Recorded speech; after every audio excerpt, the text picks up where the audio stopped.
1 મિનિટનો કુકિંગ મંત્ર। રોજબરોજ બનતી તુવેર દાળને આપણે કઈ રીતે પરફેક્ટ બનાવી શકીએ અને એને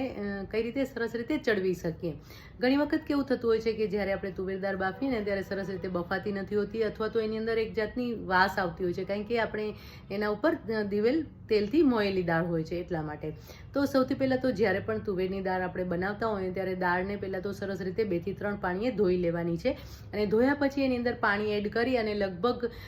15 થી 20 મિનિટ અને અડધો કલાક, વધુમાં વધુ અડધો કલાક સુધી અથવા તો ઓછામાં ઓછું 15 મિનિટ સુધી એને પલાળવાની છે। તો આ રીતે પલાળવાથી શું થશે કે દાળની ઉપર જે પણ કંઈ રહેલું હશે એ પાણીમાં પલળીને મિક્સ થઈ જશે, અને પછી એ જે પાણી છે એ પાણીને આપણે ફરીથી દાળને ધોઈ અને નિતારી લેવાનું છે, એટલે કે કાઢી લેવાનું છે, અને પછી જ્યારે નવું પાણી એડ કરી અને પછી દાળને ધોવા માટે મૂકવાની છે। આ રીતે તમે દાળને બાફશો ને તો એની અંદરથી કોઈ વાસ પણ નહીં આવે અને દાળ પણ એકદમ સરસ રીતે ચડી જશે, કારણ કે હંમેશા કોઈ પણ કઠોળ અથવા દાળ હોય ને એના ઉપર એક લેયર રહેલું હોય છે, અને એ જે લેયર હોય ને એને કાઢી નાખવું ખૂબ જ જરૂરી છે। એટલે કોઈ પણ કઠોળ હોય કે દાળ હોય એને તમારે